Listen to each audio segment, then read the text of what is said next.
จ้าทุจ้านี่เอา ถูกกันลูกถูก ทุจ้าก่อนชูโอ้ปันกันเด้อครับไอ้เด้อ ขอบใจเด้อ อ่ะ ว่าแม่หลักขอบใจเด้อ เออบายบายก่อนไหม มาเลย บายมาจับมือโอ้สุดยอดแบบนี้เนาะ จักเพิ่นจะได้อ่ะ เฮ็ดจักปีได้เฮือนนี่ 2 ปีเด้ 2 ปีได้แต่เสาเนาะ 2 ปีได้เสา ใช่เด้อ ไอ้ของเทศปูนกับพ่อยันพี่น้องเอ้ย เทปูนก็บ่เบิดแซ่บเนาะน่ะเนาะ ปูนพ่อไม่ปูนพ่อลูกพ่อปูนนี่อยู่ครบแต่ว่าครบเบิดน้อง เออ เอาชำนีก่อนเนาะเอาชำนีก่อนเอาโซ่เป็นเล็กก่อนนี่ โซเด็กไว้ติ โซ่เล็กไปก่อน โซเด็กไว้ใครอยู่เฮ็ดเอง เฮ็ดเองนะ เฮ็ดเอง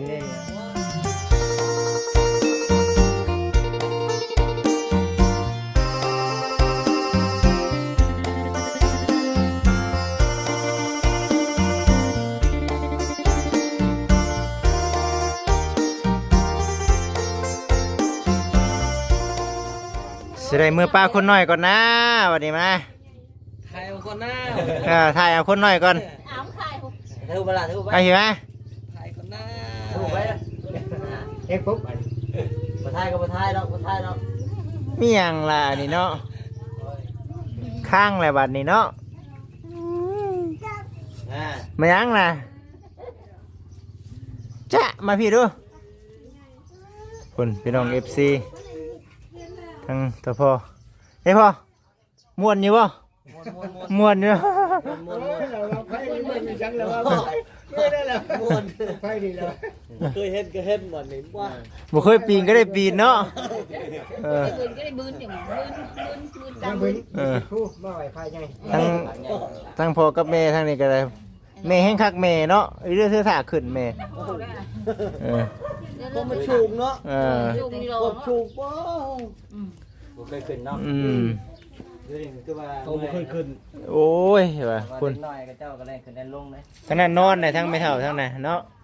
ยังไม่น่าเขา นิดหน่อยก็หันครับนิดหน่อย เด็กน้อยก็หันแล้ว เขาชิน เจ้าเคยแล้ว เราเคยอยู่พวก พี่น้องเลย เขาบัดอยู่หน้าดินดำเนาะ อืม ขึ้นชูงง่อย บืนจะตุ้ยขึ้น นั่นแหละพี่น้องเลย แต่เพิ่นตัวนี้ก็ได้เป็นไง แล้วเมื่อเช้านี้ ดู ว่าเขานี่เขาเฮ็ดไม้เบิดอ่ะ นี่เนาะ เฮ็ดไม้เบิดอ่ะ บ่เลยบ่เคยเมื่อ มันงั้นหวยบนหวยนะ เนาะบ่เคยเมื่อบ่เมื่อแหละ ลงได้เนาะพ่อเออ เคยไป เอ เนาะ อบ่เคยเมื่อบ่เมื่อได้ทางนั้นเมื่อทั้งเฮาเคยมานั่นแหละ ทางมันลายเส้นได้ แม่ กู เลยทางนี้มันถึกทางใหญ่ นี่มันออกไปเดือทางไงเอาพี่จะทางแดงพุ่นละ ทางแดงอีกควันอีกแล้วเนาะพ่อเนาะ โอ้ตัวนี้พอแห้งเลย เออ นี่ตัวนี้ไกลตัวนี้ แม่น ตัวจังหวัดทาง คุณ แล้วออกทางเก่ามาเนี่ยออกทางเก่าแต่มันยังใกล้ อ่าบ่น้อยนอนค่าเพิ่นพี่น้องเอ้ย ขึ้นทิศทาง เป็น ดำ ไง เนาะ เนาะ แน่ ไปอยู่กับลูกเพิ่นก็ได้ หาเงินเฮ็ดเฮือนเพิ่นก็ได้เนาะ เงินเพื่อนกันเย็น เฮ็ดจักปีแล้วเฮือนนี่ 2 ปีเด้ 2 ปีได้แต่เสาเนาะ 2 ปีได้เสา ไฟเด้อ ไอ้ของเทศปูนกับพ่อยันพี่น้องเอ้ย เทปูนก็บ่เบิดแซ่บเนาะน่ะเนาะ ปูนพ่อไม่ปูนพ่อลูกพ่อปูนนี่อยู่ครบแต่ว่าครบเบิดน้อง เออ เอาชำนีก่อนเนาะเอาชำนีก่อนเอาโซ่เป็นเล็กก่อนนี่ โซเด็กไว้ติ โซ่เล็กไปก่อน โซเด็กไว้ใครอยู่เฮ็ดเอง เฮ็ดเองนะ เฮ็ดเองนี่ไง ว้ายเฮ็ดเองเนาะไอ้แม่ยามันว่ะ เฮ็ดเองเฮาบ่ได้เสียค่าจ้างเนาะ จะบ่ได้เสียค่าจ้าง 2 ปี จ้างก็เบิดหลายเติบอยู่นะ อืม มันคุมว่านี่บ่หลายเติบนะหมู่ก็ว่าเอาแล้วเนาะ โอ้เขาว่าเอาได้เนาะแนวเฮาเฮ็ดบ่เป็นเนาะพ่อเนาะ เอาเฮ็ดบ่เอา แนวเฮ็ดบ่เป็น ได้เป็นเจ็ดได้ก็เอาเนาะ เอาพี่น้องเอ้ยไอ้ยังอีหยังนำแน่ซะนี่ ยังแต่ในพวกหลังคาบาจิตัดหลังคากับที่ว่าจะเอาดินเข้านี่แหละ ดินบ่ดินหยังก็ ดินเนี่ยเขา ตะโกนมันแล้ว ทานมันนะ โอ้ นั่งพวกทางกับว่า บอกจะว่ามันสิอยู่ในบ้านก่อนพอจะว่ากะเบิ่งดู พันสี่ปัญหา อยู่ทางบ้านนี่เขาเจ้าขายเท่าไหร่ก็ ก้อนหนึ่งถ้าไปเอาเองก็4,500 เจ้าอีก4,500 ไปเอาเองนะ 4,000 โอ้ เขามาส่ง4,800 คนน่ะ แพงเนาะ เอาเวลานั่นเขาได้ แพง เขาเสีย นี่ทางเฮาบ่จะแพงนี่จิ คือกันบ่ โอ้เดี๋ยวนี้ตอนจะคุยตอนนั้นบ่แพงบ่ได้ บ่แพงบ่ได้ เอ ต อ อนนั้น เจ้าเจอ เอ เดี๋ยว อ นี้แพงแล้วคนบอก เขามีคนกรรมกรของเขาได้ อ๋อ จะพูดก็ชอบมันเท่าไหร่เดี๋ยวนี้ พอ ตะกี้35เนาะ โอ้ 85เดี๋ยวนี้ 80นี่ได้80ปลาย โอ้ เออ เดี๋ยวนี้ ขึ้นเกินทบ ลาวเขาเอา เออ เอาเงินเดียวเอาเงินปูเนาะให้มันเอาเงินปูเลยมาไว้ละ เด้ซื้อขนมไหม ทุกคนทุกคน ไปจ่ายที่ไหนโอ้ แข่งโตแข่งโต ว่าสิบ่จักนะ แข่งโตแข่งโตแข่งโต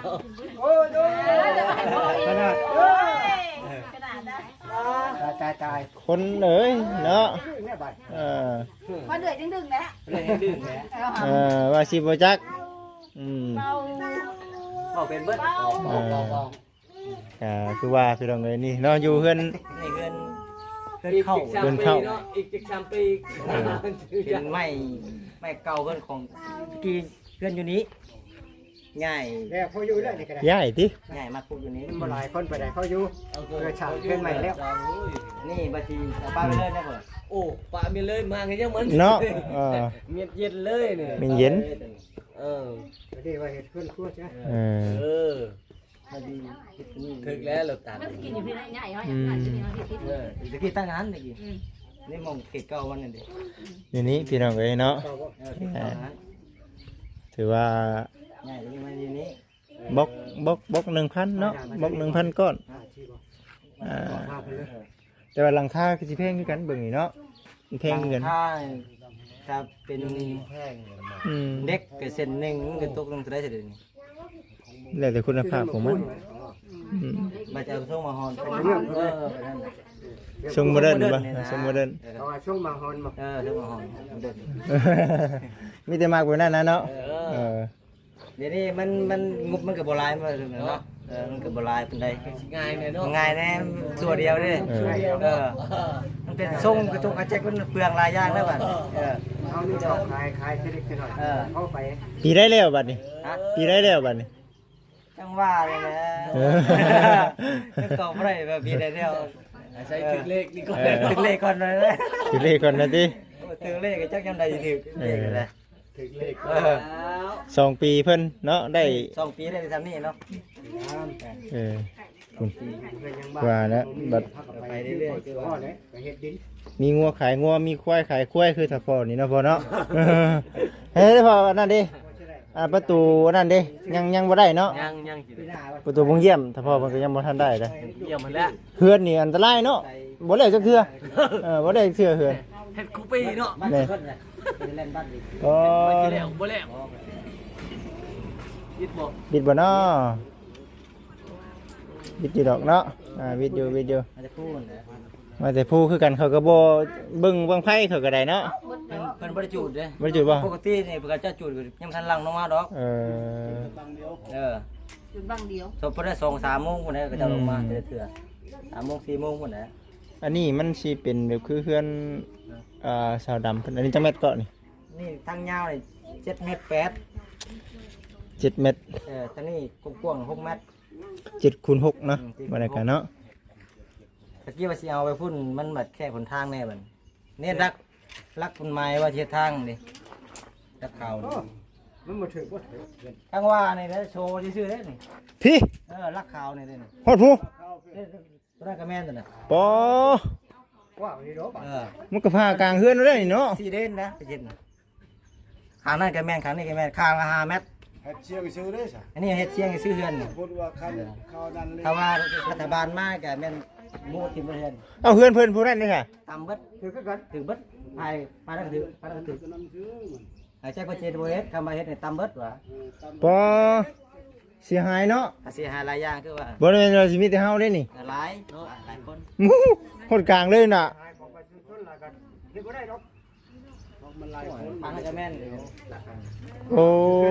ถึงกลางเฮือนเด้น่ะ โอ้ นี่ได้รักข่าวครับ จังเม็ดขายไปโอ้ ข้างละ5 เมตร ข้างละ5เมตร ข้างละ5 เม แม่ ตร ดองว่านี่แหละ โอ้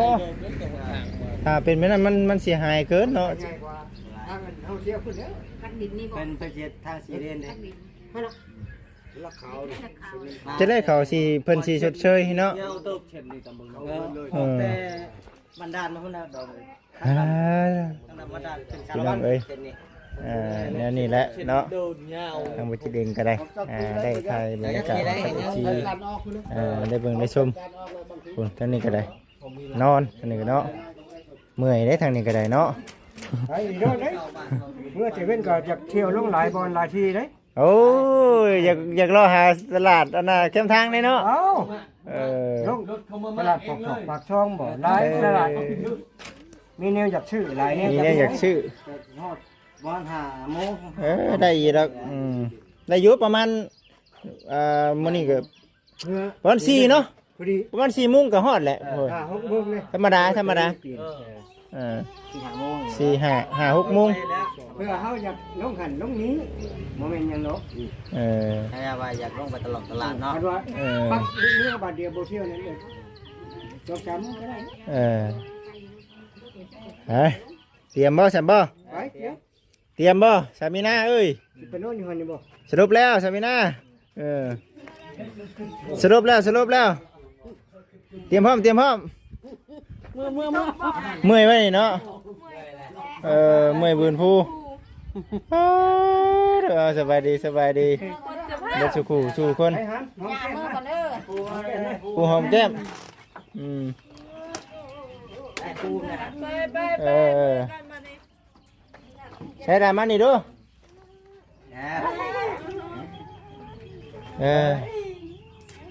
นี่ว่าอย่ามายุ่งเพิ่นไปยาวเนี่ยนี่ ไปมาเมื่อน้ำยามาไปเมื่อไป เมื่อน้ำยา ไปเมื่อไปทำไป ไปได้เมื่อยา อุ้มแน่ให้ยายอุ้มแน่ เอ้ย ฮะต้องน้ำบ่ แล้วกันไปอยากกินหม้อไก่มาเรื่อย เมื่อนะกูจับ ซ้ำกันกับพาคินได้พี่น้องเอ้ยซ้ำกันกับพาคิน ไปผมเมื่อ บ่เมื่อดอกมาเป่าเป่าที่ด่าเป่าไหม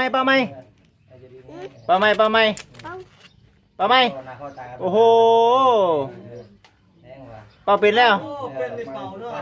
เป่าไหมเป่าไหม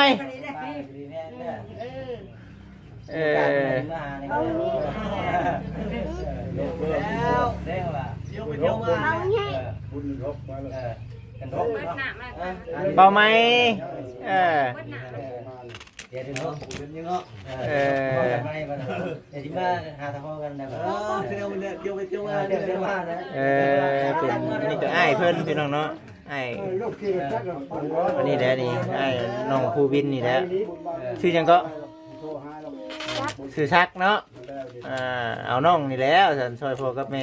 เอาน้องแล้วยามหน้าไม่ได้กำลังพี่น้องเอ้ยเนาะถ่ายทั้งวินาเพิ่นเข้าห้องน้ำก่อนเดี๋ยวสิได้เมื่อปอเด้อ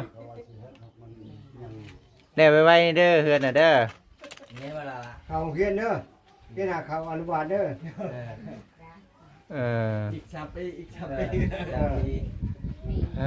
สอบปีไปอันเด้อ เก่งอยู่บางคนเนี่ย 3 ปี โอ้เฮ้ยคนเอ้ยเนาะ ไม่ต้องหาเป้าล่ะ มันต้องหาเป้าให้ไปนี่เลย อะไร บอกมือจับพากิน งานดอกเนาะ มากินอยู่ประมาณกี่บาทมากิน บ่คินบ่ได้มามื้อนี้ เขาขายมากคือผมที่คน ไปเฮือนไม่เท่าใหญ่เพิ่นพุ่นเนาะแล้วตีอ้ายได้ เนี่ยก็มึงจะมอนแดดปันใดทำกันนะ ไป ถ้ามีหน้าก่อน ที่เมื่อเด็ดน้ำมันนะ นี่ประกาศนี่ประกาศกันด้วย โอ้ยมันมีเงินให้บ่เนาะให้หลานจะบ่นั่นเนาะ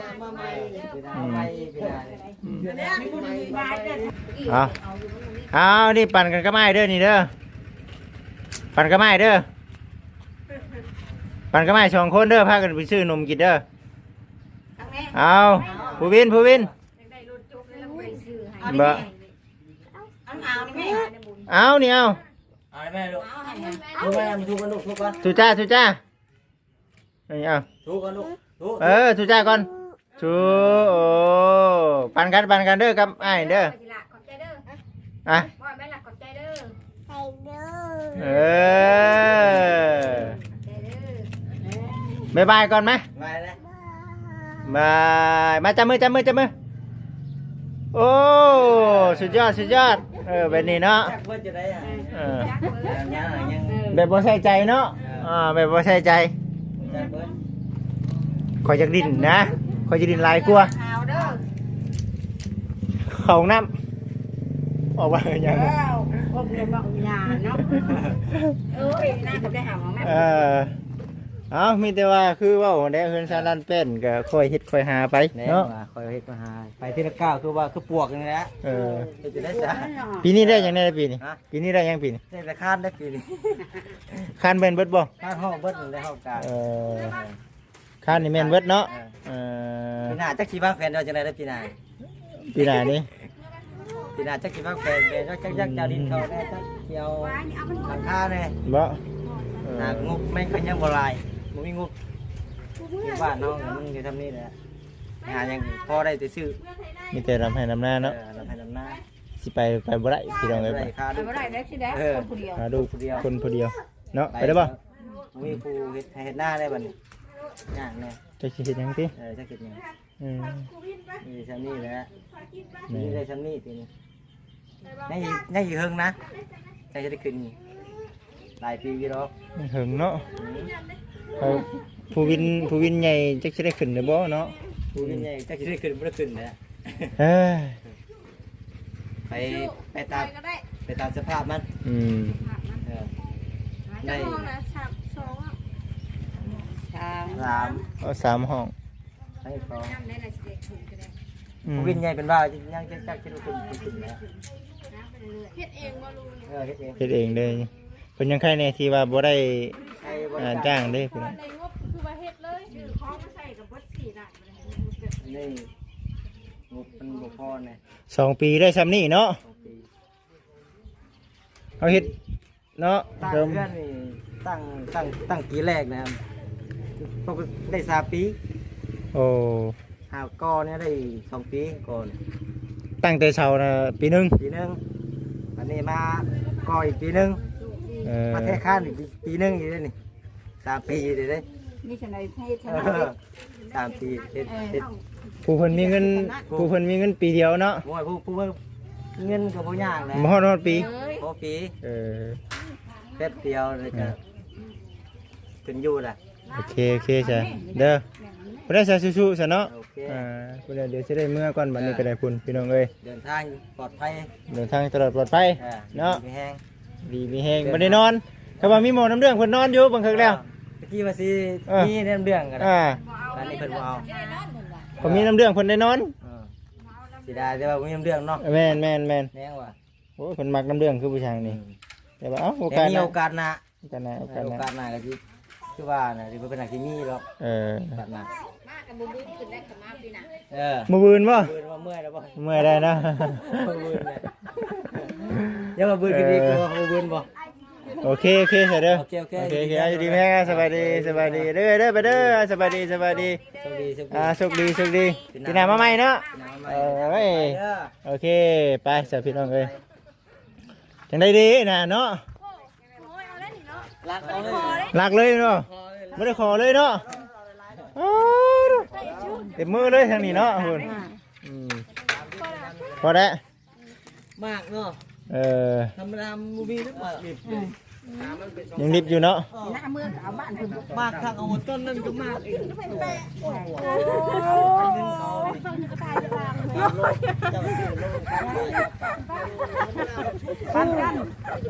ไปมื้อนี้ไปเข้าห้องน้ำบ่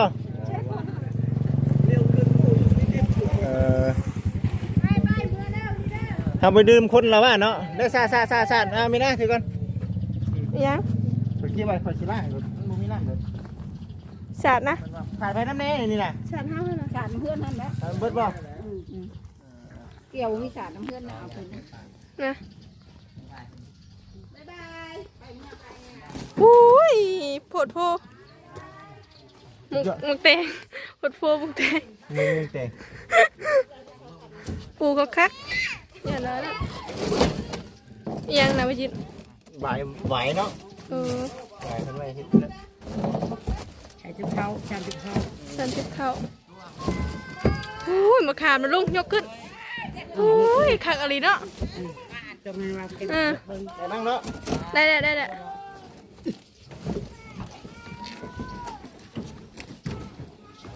ไปเฮา ตาให้อัดละ เฮ้ยเดี๋ยวจะเกือบจะดาว เล็กตาก ระตากระตาเอากระตาออกมา พอจะได้เยอะ ไปยังเลยเดี๋ยวจิตดูเมืองทำไมเนาะ คุณไม่ได้เนี่ย ขึ้นได้ป่ะเฮ้ย เบิ่งได้เบิ่งได้เมื่อยเนาะ ขิงกับเพื่อนมาเล่งเนาะสิพากันนอนเจ็บคักเป็นยังแม่ ยังยาก นอนจมเลยอ่ะ นอนเจ็บนอนจมคักเป็นยังไปสันติไปโอเคโชคดีมาเขาได้ป่ะมาได้ได้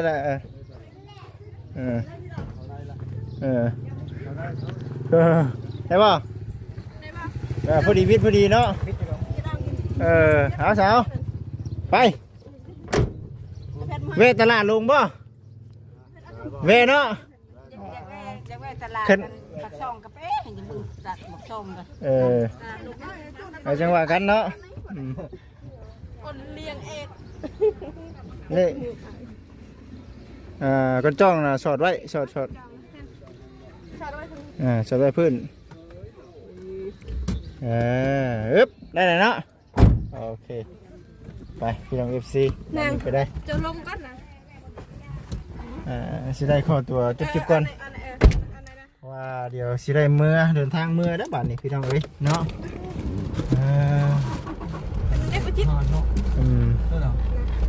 มันฮ้อนเอาพี่น้องเลยสบายดีเด้อพี่น้องเด้อ